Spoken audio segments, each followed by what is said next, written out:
Around the world, men and women are on alert. When duty calls, they respond, and in doing so, put their lives on the line to help people in need. On Mount McKinley in Alaska, the National Park Rangers not only look after the environment, but also have to perform rescues in one of the most challenging environments on Earth. Mount McKinley is also known as Denali, which in the native Indian language means the High One.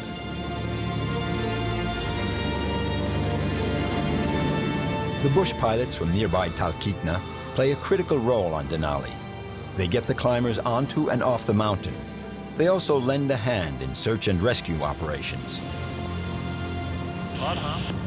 Every year we get about 1,200 climbers come here to climb McKinley, and usually about half of them make it to the summit. Most get to about 14,000 feet, and it's there where they decide that it's not quite their cup of tea. The climbing season starts from the beginning of May and ends in mid-July. So it's a very short climbing season. The reason why it stops in the middle of the summer is because the conditions are just too warm. Our landing area melts away. And late season, it's like a mouse maze. You're zigzagging back and forth over the different crevasses. Situated close to the Arctic Circle, Denali's summit is one of the coldest places on Earth. Summer temperatures can drop as low as -50 degrees centigrade. The frigid peak towers 6,200 meters over the Alaska Range.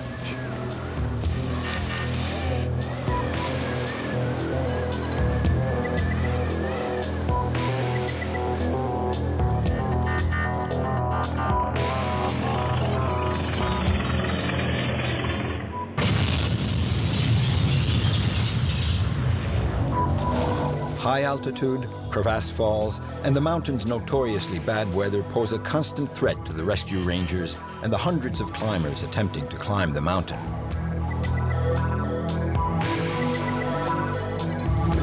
I really feel high altitude there.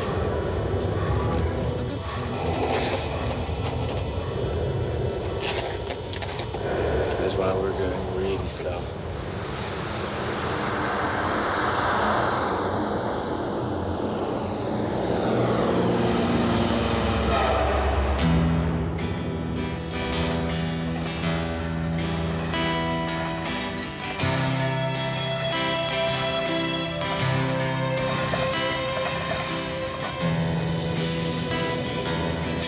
The mountain is situated in the middle of Denali National Park, a vast subarctic wilderness area populated by grizzly bears, caribou, wolves, and moose. It's one of the world's last frontiers for true wilderness adventures. Our journey begins at the Talkeetna Ranger Office with a registration fee and a safety briefing for all the climbers. If you'd be so kind as to sign that for me. Make sure you take a pen. It's a big, serious, cold mountain. It is an Arctic peak. We are very close to the Arctic Circle, so we have very cold temperatures, or can have very cold temperatures, and because it is at high altitude, we're going up to 6,000 meters, then we do have altitude sickness and the related problems that are with that. In this case, where somebody's frostbitten their hands, they hadn't put their gloves on early enough or put thicker gloves on early enough, and then created a problem. Closer to the summit, we can get it almost into the jet streams, which creates extremely high winds. As we can see here on the picture of Mount Foraker, there are lenticular clouds have built up due to the high winds coming over the summit of Mount Foraker. Trying to go for the summit on these days would be very dangerous. Over 100 people have lost their lives on and around Denali. Regularly, the rangers are reminded that mountains have no feelings and do not care if you live or die on them. This is a tragic image of a rope team's final descent. The rescue helicopter could only return with the frozen bodies. An all too common scenario in the mountain climbing world.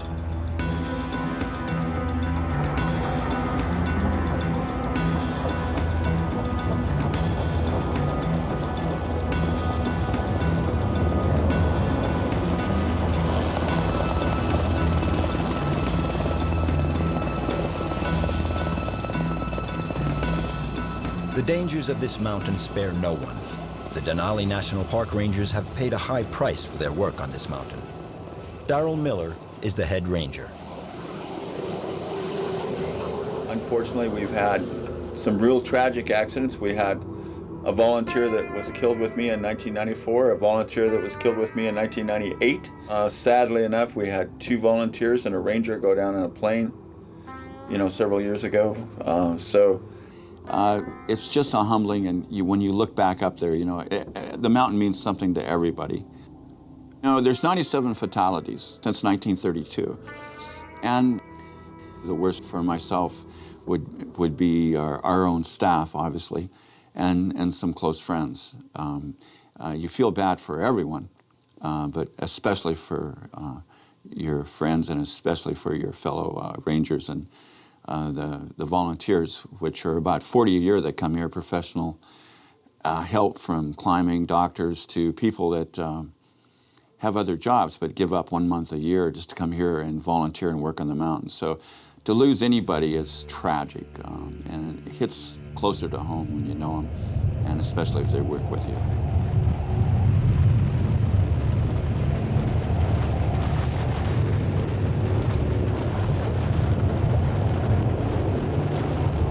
Each year we have, depending on the year, anywhere from a dozen or more search and rescues that involve everything from helicopter to searches for people either on Denali or Mount Forker as of last year.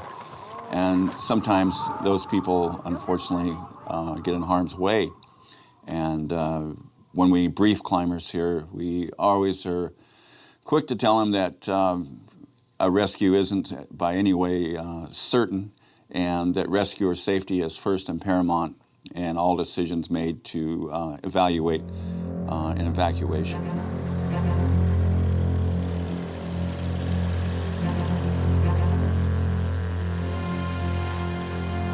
Denali is not all bad news.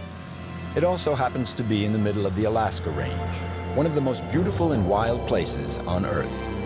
Flying around here is like time travel. The mountains take you back to before mankind tamed his environment. For me, it's a vast wilderness, and first and foremost, it's a national park. And it's a wilderness for everybody, and it needs to stay wild, it needs to stay untamed, and it needs to be preserved and protected. And I think that's our message. Working for the National Park Service, we're stewards, and we work for the people of the United States as well as the world.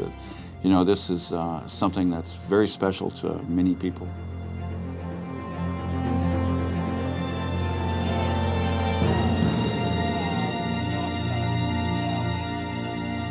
Several groups of rangers, accompanied by volunteers, spend a month each summer climbing the mountain.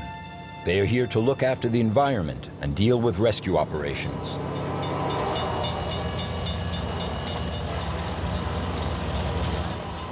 Yeah, Paul, I just got called from base camp. Talkeetna Air Taxi is one of the companies that flies climbers to base camp, and we are at the height of the climbing season. If we don't fly for a couple days, we can have 100 or more climbers waiting here, milling about all over town. We can have 70 at base camp waiting to come back. Those are some very anxious people. We actually this year installed a bell on our downtown store, big brass bell. So now when the weather clears, we go down there, we ring the bell, and it resounds through town, and the climbers just come en masse to the airport because they know the weather's clear for the mountain.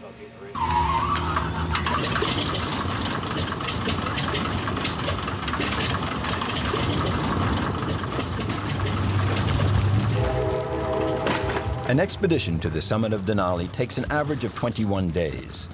Each rope team has to be completely autonomous.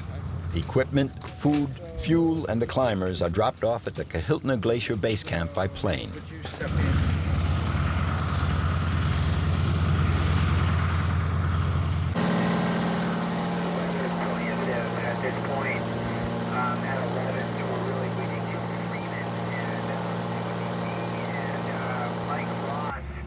Paul Roderick has been flying in this region for the last 20 years.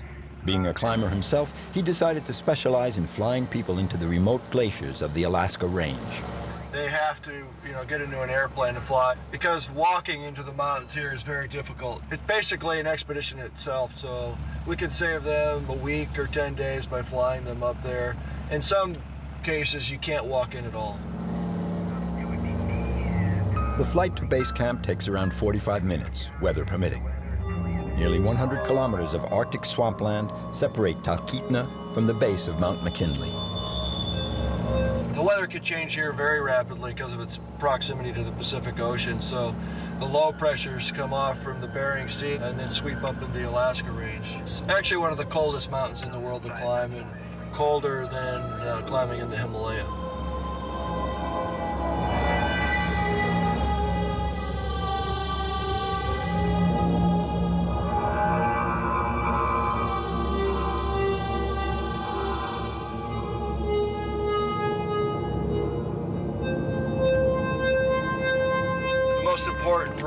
When you're flying in the mountains and the glaciers up here is to keep your back door open. You don't want to go in and have the weather closed down behind you.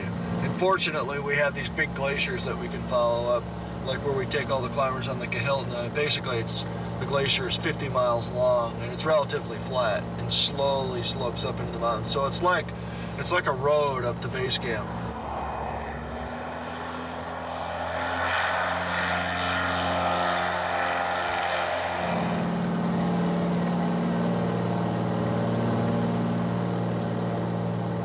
The Kahiltna Glacier Base Camp at 2,200 meters is the starting point for most expeditions.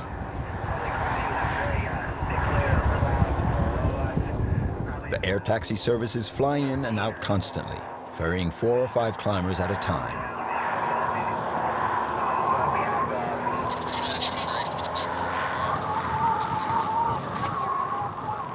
Ranger John Leonard is manning the base camp. He spends his time here enforcing environmental regulations and providing support for the rangers on patrol higher up.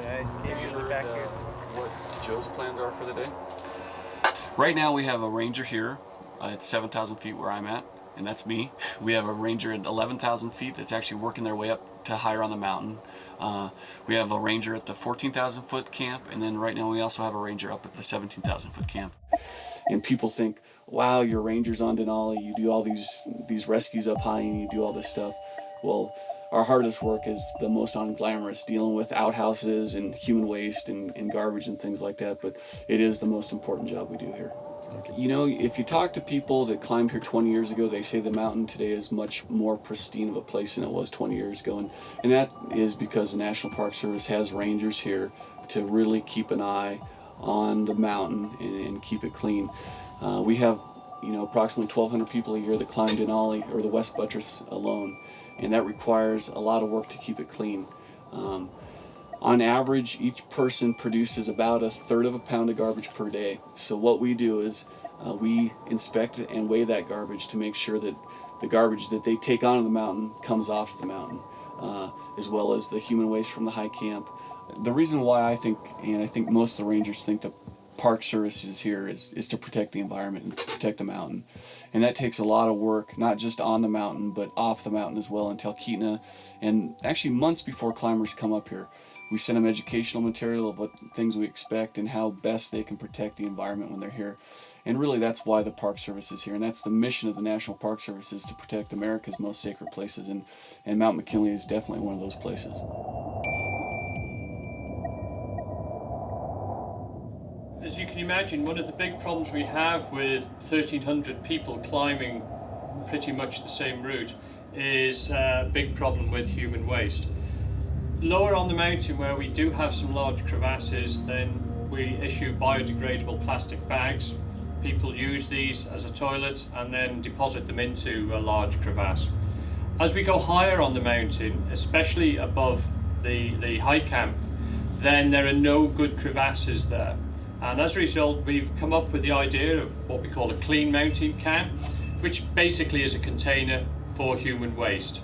Very important piece is the comfort ring on the top, but these we found to be very successful over the last few years.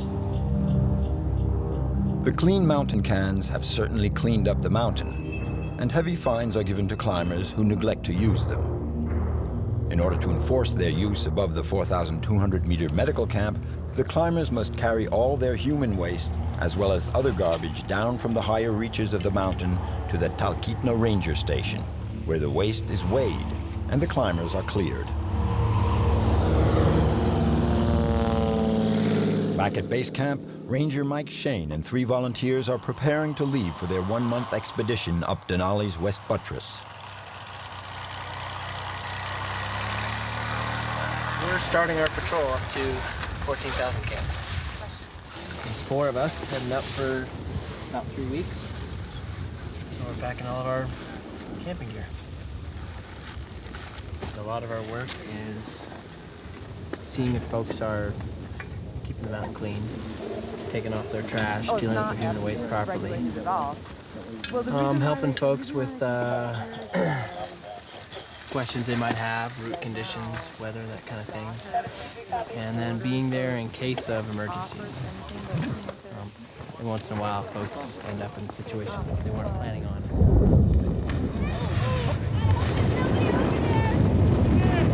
Jesus Christ.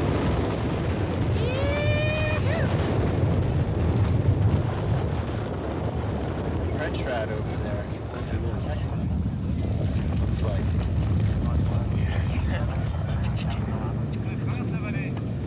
Serious avalanche, huh? Yeah, that was most likely a serac fall. If you look here underneath the sun at this north face of Hunter, you can see all this hanging ice. And it's really hard to tell when that stuff's gonna go. It's just, it's not so related to temperatures or amounts of snow or like avalanches. You can predict where they might happen just by looking up and seeing these hanging chunks of ice. And if you need to go through that way, you just do it fast. Don't stop and eat lunch or camp there. The rangers here consider themselves privileged to work in such a breathtaking place. They love this mountain and choose to protect it, but protecting Denali also means responding to emergencies. Even so, they love what they do and understand why people want to be here. Ranger Gordy Quito has climbed Denali 20 times. The reason so many people want to climb this mountain is it's the highest in North America. That's what drives people to come here. There's some people that are on the 7 summits. For some people, it's just a progression in their climbing career. And for some, it's a goal of a lifetime. I've been up here probably 20 times now, and it's never gotten any easier. Some of the best things about this job are the views. It's just the office. It's being able to be out in the middle of a beautiful place in a beautiful park and to experience kind of a wilderness environment in this world of cities and streets and buildings. It's nice to be able to kind of get away and have to rely upon yourself to survive. As we prepare to head up the mountain, descending climbers give us a taste of what conditions are like higher up. Over the last few days, violent storms have turned even experienced climbers away from the summit. Well, we were up above Denali Pass, so we were on the final summit approach. And we were past high camp. And of course, it's taken us the better part of 3 weeks of pulling loads and 6 months of planning prior to that. And yeah, it's disappointing, it's hard to turn around, but when you weigh into balance losing limbs, losing fingers, losing toes, losing your life against a peak, well, it's really not much of a contest. You come right down to it, because the peaks are always there. You can always come back, but you have to live to come back. If you're dead, the game's over. And I've been climbing for over 25 years, and I'm still playing the game. I'm 52 years old, and I'm still in the game. And a lot of people that I climbed with earlier, they're not in the game anymore. They're scattered around mountains everywhere. This climb was a success. No summit, but no injuries either. An important message. Humility is an essential survival skill when climbing Denali.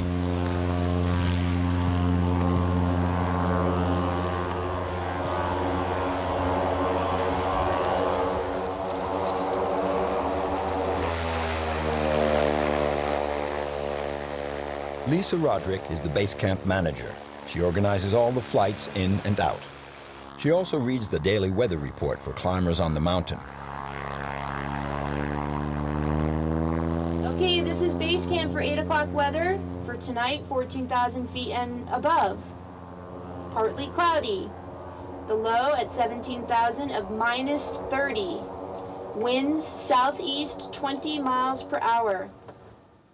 And that's the weather. Base camp standing by. I'm the base camp manager, and I work for all the different air services. And what I do is every morning I get up and I do weather observations. And I call the air taxis, and I tell them what the weather's doing here, whether they can come in with their planes or not. You know, it's a very high mountain, and you're dealing with weather.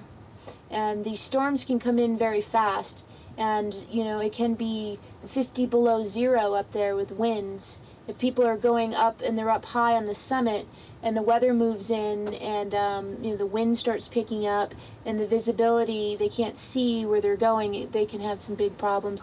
And it's good that there's a medical camp up there, because people would die if the rangers weren't up there.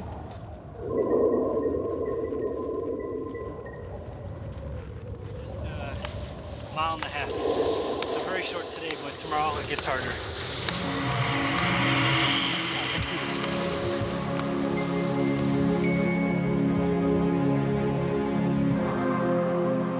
At last, we begin our climb. The vast majority of climbers attempt Denali in the months of May, June, or July, when conditions are a little more hospitable. The expedition begins with several days on the spectacular Kahiltna Glacier. Most people here travel roped up due to the hundreds of invisible crevasses.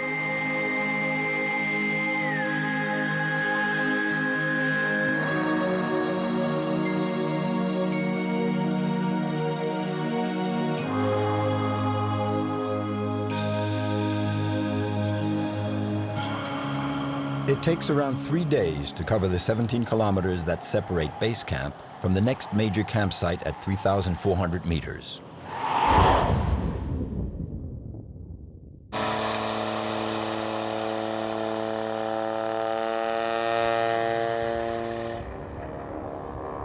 A low-pressure system is moving in, and the planes leave base camp to escape the bad weather. Up at the 3,400-meter camp, climbers prepare their shelters for the storm.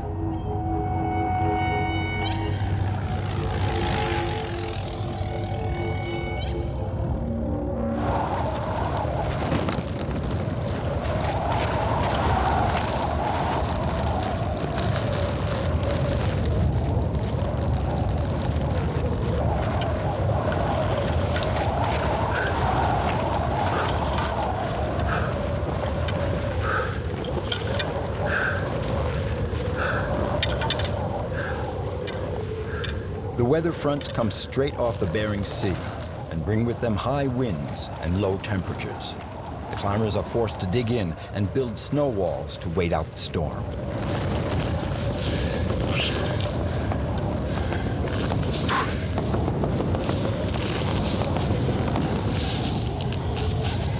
Cold is a killer on Denali, and many a climber has been caught out in the sudden freezing gales. The rangers know all too well that underestimating these summer storms leads to frostbite and sometimes death. Nobody dies of frostbite, they do die of hypothermia, which is the core temperature getting so low that it just stops your heart and your organs from functioning. And what it starts with is cold fingers and hands. When your body starts to get cold, to preserve the important organs of your body, like your brain and your heart, it stops the flow of blood to your hands and feet. And all of a sudden your hands aren't working, you can't take care of yourself. You can't run the stove, you can't make yourself hot water, you can't put your tent up. You're in a bad place right there. Even a few years ago, there were some VIPs with the Rangers who went up climbing, and the weather came in, the wind came in so fast that they couldn't get down and ended up perishing on the fixed lines trying to get back to the 14 camp. They died of hypothermia just too much cold, too quick.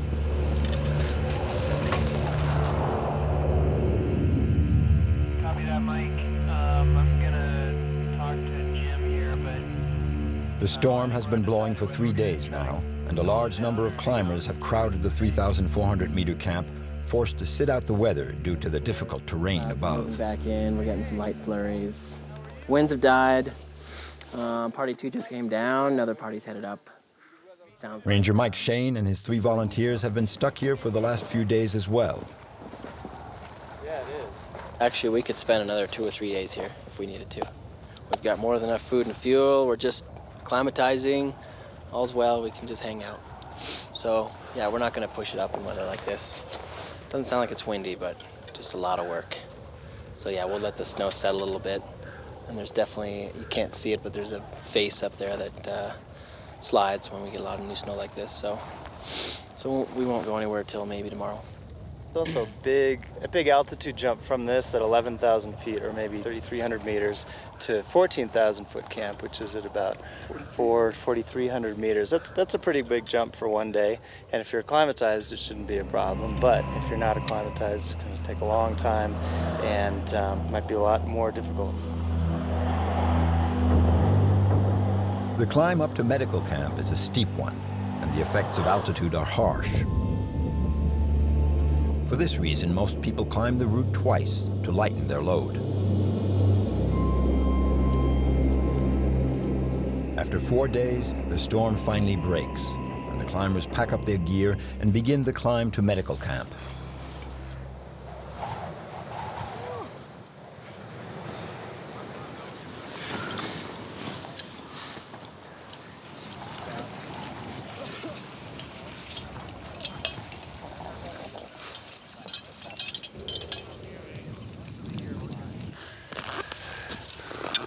The campsite at last fades into the distance. Altitude, deep snow, steep slope, and a 40-kilo pack make this leg of the expedition a real challenge.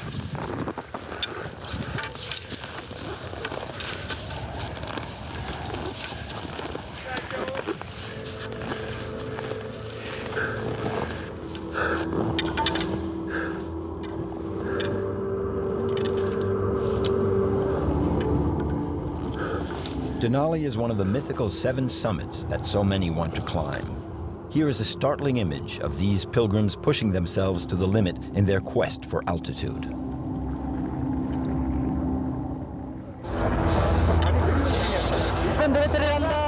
A crevasse opens up in the middle of the track, swallowing several climbers. One rope team has been violently dragged by their falling partner. Crampons and ice axes bite the snow. Okay, I will. Okay? Noi! Noi! I don't know, I don't see him at all. The long line of climbers is broken as nearby rope teams get organized to perform the rescue.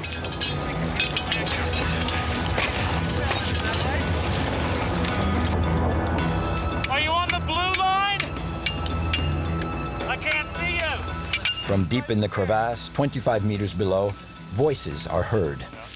3 men are in there. You want to make the call? Do you want me to? Pull it on yellow! At any moment, the walls of the crevasse could cave in, burying them.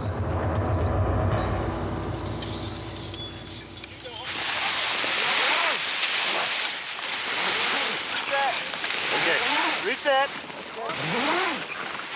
A Spanish climber is the first to be hauled up. Blue? Yeah. Hey. Almost. Ooh, suerte. Yeah. Okay. Very lucky. Yeah. We did a mistake. Yeah. Big mistake. But we were lucky. Live to tell the tale. To learn from the mistakes. ¿Cómo se llama? George. George. Mucho gusto.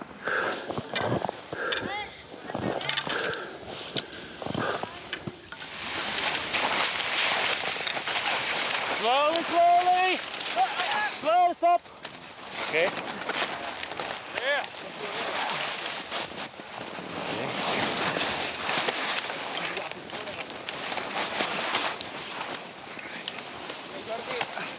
Okay, hold it. While we were just there, resting for eating something, and another team came, and we were three at the same place, and it happened that we were on the crack on a bridge, and it just opened, and we flew more than 20 meters, and it happened to be that we did a big mistake. We were on rope, and we were very lucky to have the other people helping us to hoist us. But in 20 meters, you have time enough to think about everything. Yeah. Son, daughter, wife, everything.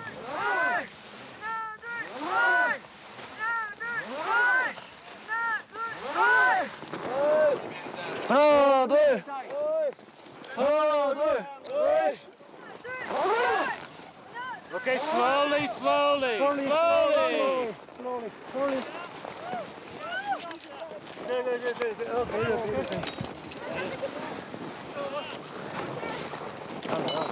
The second Spanish climber is brought to the surface. Then mountain guide Luis Sass is finally hauled out. How you doing? So did my guys just get drug? Yeah. They just sailed. They sailed. They got, basically, those two guys were actually on top of me as I was falling. So there's three of us on the rope. Oh, no wonder they were sailing then. You stopped on that bridge down there, eh? Yeah, me and one guy slid way down that way. Ah. And this shit looks horrible. It all looks like it's gonna come in. Yeah. Ready. Okay, guys. Yep. Go.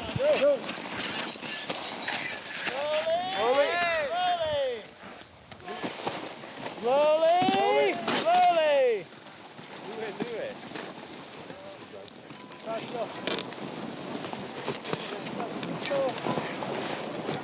Okay. You all right, dude? Alors écoute, moi je fais de la montagne depuis très longtemps. I've been climbing for a very long time, about 20 years, and this is the first time I've been on a rope team that's gone into a crevasse. But I think the situation's a little bit different here in Alaska in the sense that there's a lot of very deep crevasses, and we've had a lot of snow, and the bridges are very fragile at the moment. Well, there are two guys right on the trail, unroped, and I asked them if they could move off the trail, and I don't think they spoke much English, and so then I stepped to the side and I punched through a weak spot in the bridge, and then they both fell in on top of me. So these guys got drugged because they were trying to hold three climbers at once. If we hadn't had the rope there, it would have ended badly.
Those arriving at medical camp can hear Lisa Roderick on the radio reading the weather forecast.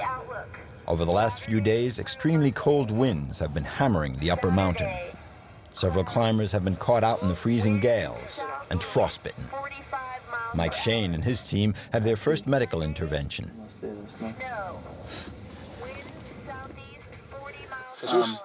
It was near the summit when the temperature went from pleasant to -40 very quickly, and about a 60-kilometer-hour wind. In those kind of temperatures, there was nothing I could do. Taking over a lot of different things. The weather, his safety, your all's safety, and safety of any rescue pilot that would come too. So we put all those things together and come up with what we think is the best plan. But always a pretty dangerous thing to do if something happens to the helicopter. Both the pilot and that attendant are now at 14,000 feet all of a sudden, unacclimatized. It can be pretty dangerous. In some cases, you know, the patient may be better off than the pilot and the attendant if they do that. So not yet. While working out how to get the injured climber off the mountain, Scott, the volunteer doctor, decides to defrost the patient's hands. The climber knows he could lose fingers. Darrell Miller, back in Talkeetna, will have to coordinate the evacuation.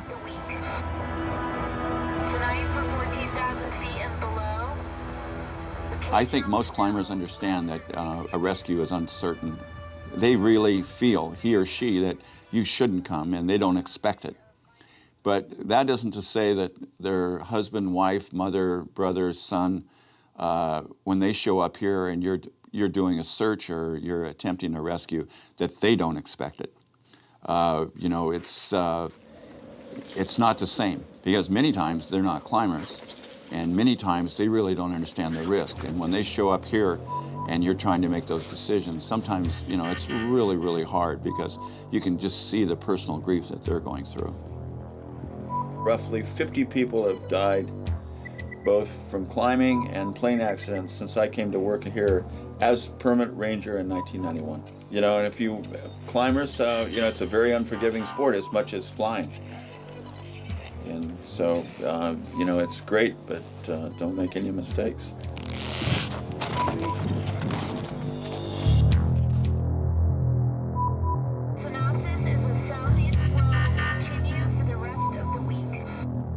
Since the Hudson Struck Party first climbed to the summit in 1913, about 30,000 people have attempted to scale Denali.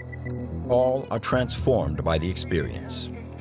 Up here, nature has the last word, and only a rare break in the weather will allow the frostbite patient's evacuation. We're going to fly out our frostbite patient, and there's also some resupply that needs to be done.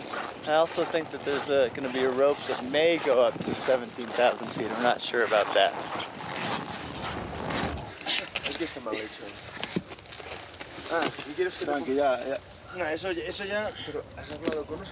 We're getting average gusts of 8 to 15 max miles per hour, winds from the south. Copy, there's bags, black bags marking the approach as well.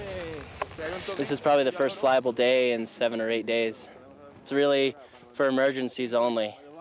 You know, we got some resupply stuff, but we only fly that stuff up when there's a patient to evacuate or something like that and the helicopter's coming up empty. We take that decision very seriously, whether to fly somebody off or not, because that's a huge risk to fly a helicopter to 14,000 feet.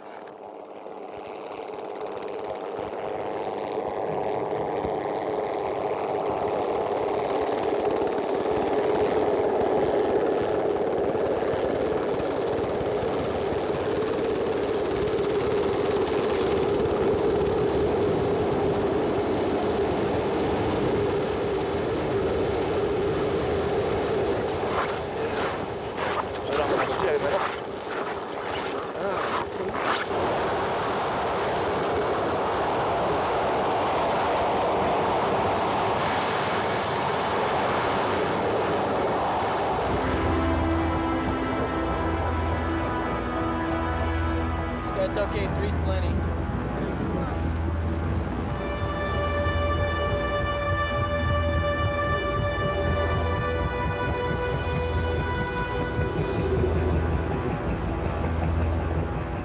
For the last 10 years, Jim Hood has been flying the high-altitude rescue helicopter on Denali. He is on alert in Talkeetna for all of the 3-month climbing season. Llama helicopter is about the only helicopter in the business that is able to reach the summit at a little over 20,000 feet. At that altitude, the air is very skinny. There's very little for the rotor blades to bite down on, so we're kind of walking a real fine line flying at those altitudes. If we have a problem, I'm in an environment where I can't actually live, so anything that might be an inconvenience down, say, at 12,000 feet, can be very life-threatening to myself and my rescue rangers, you know, at 17, 18, 19, 20,000 feet.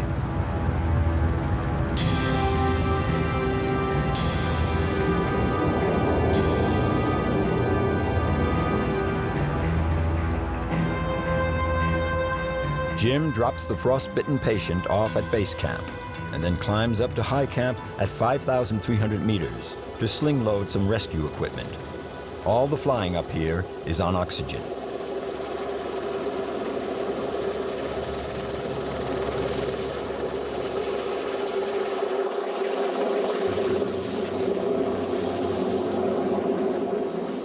I like to call it no fear, but that's K-N-O-W fear as opposed to no fear. It's anybody that's flying up there and it's not, you know, kind of on the edge of their seat, probably isn't paying attention to what's really going on up there.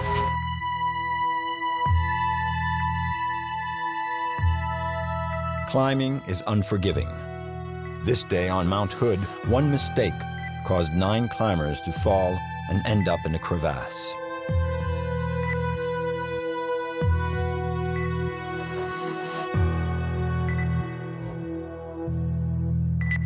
Three of the climbers were killed in the fall. A rescue helicopter had already evacuated some of the injured when a military Pave Hawk helicopter was called in to take out the rest.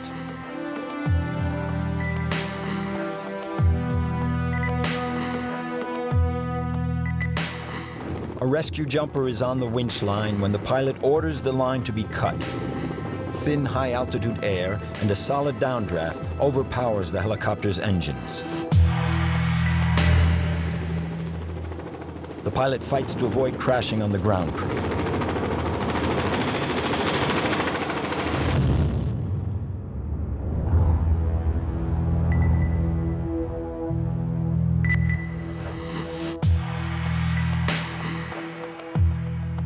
Incredibly, none of the helicopter's crew were killed. The winchman, however, was badly injured. Sunday, snow. Wind southeast. Back at Denali Medical Camp, Scott, the volunteer doctor, has had several cases of altitude sickness to deal with. All are treated with oxygen that was flown up early in the season by helicopter. A little bit cold. Okay. Take one big deep breath in. In and out. Okay. Yeah. Andreas, we're gonna keep you on oxygen, keep you rested for a little bit here. All right. You might need to stay in the medical tent here for a number of hours while you're getting better. Okay. It looks like he has high altitude pulmonary edema as a result of the low oxygen at high altitude. The capillaries in the lungs burst and the lungs can fill up with fluid. It's pretty common here in the mountains. We see it a lot. It's actually one of the most common causes of death at high altitude. So we take it very seriously. And the treatment is basically oxygen and descent.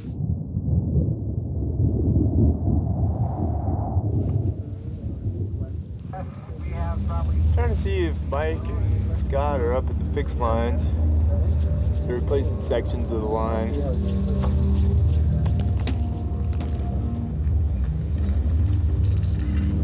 I was a mountain guide before going to medical school. They choose folks who have very good mountain skills, climbing skills, and rescue skills first, because that's what we have to do. The lines Mike and Scott are replacing protect climbers on a difficult passage. A week earlier, 2 climbers died in a fall during their descent. They had not clipped onto the available safety line. Throughout the climbing season, about 40 volunteers like Scott give up a month to help the rangers on the mountain. Yeah, we maintain the fixed lines from 15.2 up to 16.2. In the past, it was guides that were putting them up and maintaining them. A lot more than just doing rescues to this job. Keeping this place an attractable route is a large part of it, and just the experience of being up high on this mountain. It's a beautiful place. So all of us who work here want to keep it that way. The time has come to head up a little higher, the last big climb before summit day. From medical camp, we will head up to the fixed lines, then along the extremely exposed ridge line on our way to high camp at 5,250 meters.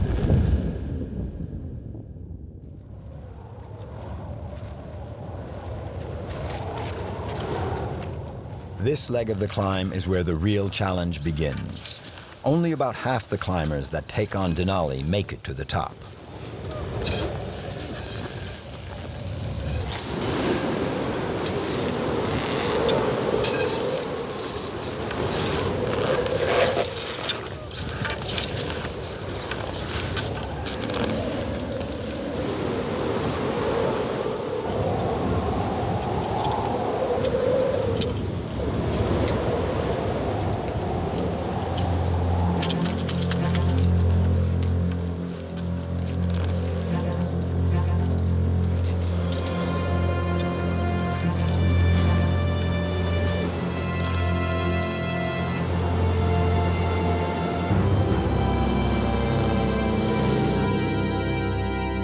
heading for the last stop before the summit and the rescue rangers' highest campsite.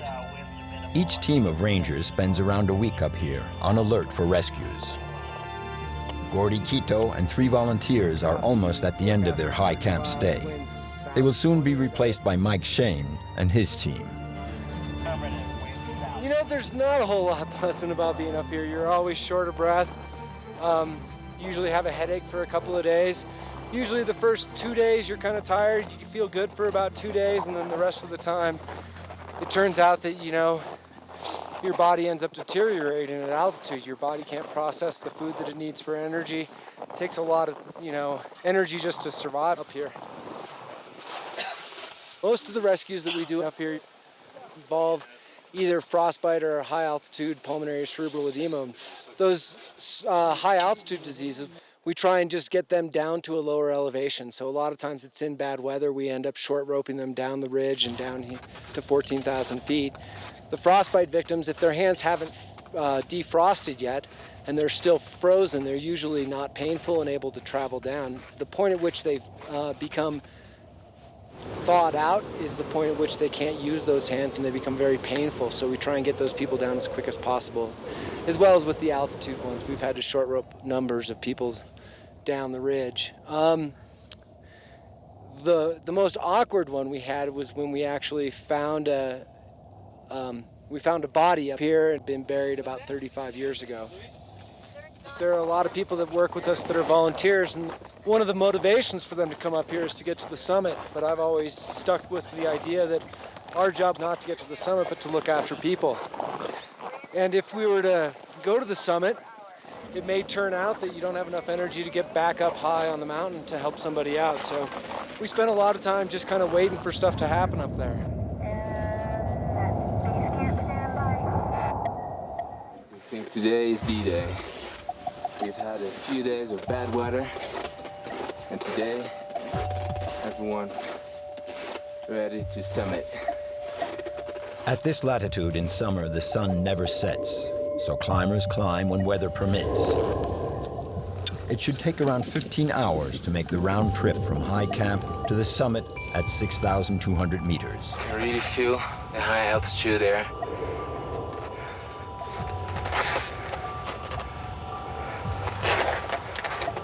That's why we're going really slow.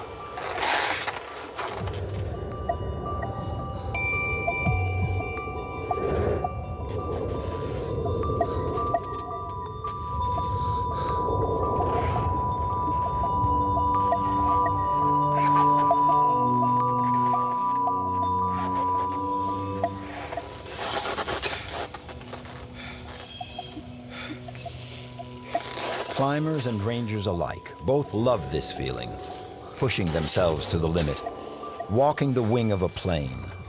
3 weeks of pure effort simply because Denali is huge and men are small. Last part of Summit Ridge, all going very slow. It's past 8 in the evening. Step by step on this little snow ridge.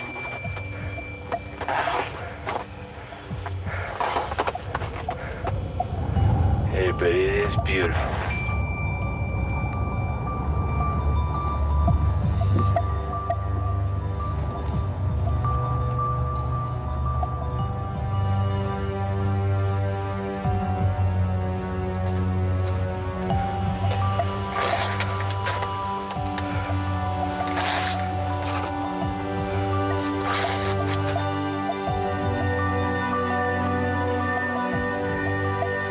Johnny.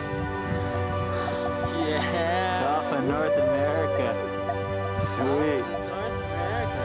Amazing. Top of your state.